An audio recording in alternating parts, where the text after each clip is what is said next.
Sky Sports News understands that Philippe Coutinho has issued Liverpool with an official transfer request. A few days ago, Wolves striker Tolua Rocaday cancelled a training session by sitting down and refusing to leave the training pitch because his transfer request had not been granted.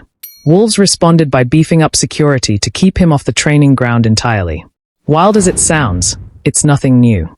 Footballers forcing their way out of clubs is a tale as old as the transfer window. Here are 5 times players went to extreme lengths to engineer a move out. First, Philippe Coutinho, Liverpool, summer 2017, and one of the most brazen transfer requests in Premier League history.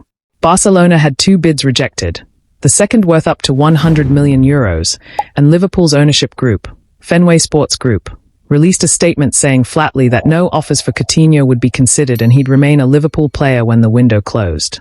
Hours later, Coutinho responded by sending in an official transfer request by email, telling manager Jurgen Klopp directly that he no longer wanted to play for the club. A source close to Coutinho's family said he'd tried very hard to find an amicable solution to this situation, but to no avail. He was also missing training with a back injury at the time, which only fueled suspicion the situation was being used as leverage. Liverpool legend Steven Gerrard summed up the standoff perfectly, saying it would come down to what kind of war Coutinho was prepared to create to get out, because Liverpool wouldn't make it easy. It didn't work that summer. Liverpool held firm and Coutinho stayed. But by January 2018, the pressure told, and Liverpool sold him to Barcelona for a fee that would rise to around £146 million. Next is Neymar, and PSG's summer of 2019, one of the messiest transfer sagas ever. Si querés ganar todo, quédate acá con nosotros. Y le decíamos, Ney, anda a Inglaterra, mejor, al City. Neymar had joined PSG for a world record €222 million in 2017. But within 2 years he was desperate to return to Barcelona. So when PSG's squad reported back for pre-season training on July 8, 2019, Neymar simply didn't show up. No prior authorization, no explanation from the club, just his absence. PSG released a statement saying they regretted the situation and would take appropriate action. Reports at the time called it a strike, orchestrated by Neymar and his father as they pushed hard for a return to Camp Nou. When he eventually did report back over a week late, he trained away from the group and was left out of friendlies entirely, while his camp continued pushing the exit publicly. In the end, though, the forcing act didn't work. Barcelona couldn't put together a deal PSG would accept. Real Madrid circled but never got close enough, and Neymar stayed in Paris. Proof that even a full-blown transfer strike doesn't always get a player what he wants. Then there's Ousmane Dembélé, and this one's wild, because it happened twice.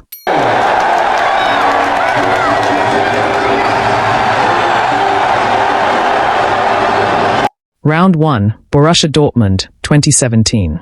Dembélé had exploded as a teenager, and Barcelona came calling after Neymar's departure to PSG. Dortmund weren't keen to sell straight away, so Dembélé stopped training.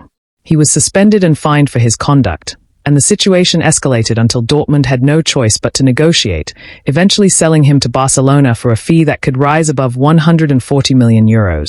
Round 2, years later, at Barcelona itself, Dembélé was frozen out again, this time for refusing a pay cut amid the club's financial crisis.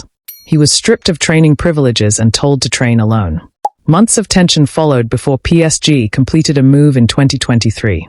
If you think that is crazy, wait for the next 2. Now let's fast forward to this past summer, because Alexander Isak's saga at Newcastle had to make the list.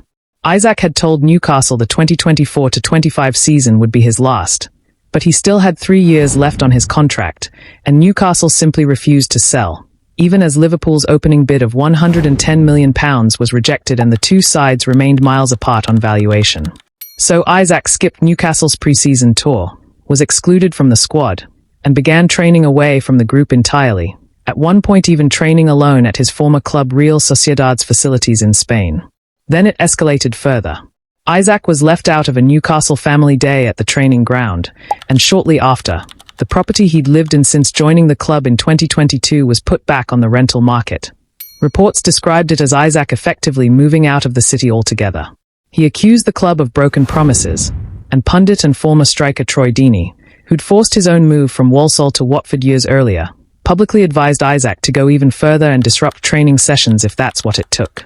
Isaac refused to play or train properly with Newcastle for well over a month, sat out the start of their season entirely. And it took until deadline day for a British record deal, worth up to £150 million, to finally get him to Liverpool. Finally, Pierre-Emerick Aubameyang, and his messy fallout with Arsenal. I mean, how challenging was it to manage him towards the end for you? Nothing.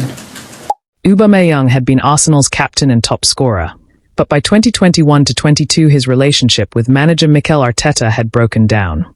The breaking point came when he was stripped of the captaincy after returning late from visiting his sick mother abroad, breaking club protocol. Arteta called it a disciplinary breach of trust. From there, things fell apart fast. Aubameyang was frozen out of the squad entirely, made no secret of wanting to leave, and within weeks Arsenal sold him to Barcelona in January 2022 for a cut-price fee, despite handing him a lucrative new contract only months earlier. It's one of the most dramatic captain-to-cast-out stories in Premier League history, and it ended with Arsenal essentially giving him away just to move on.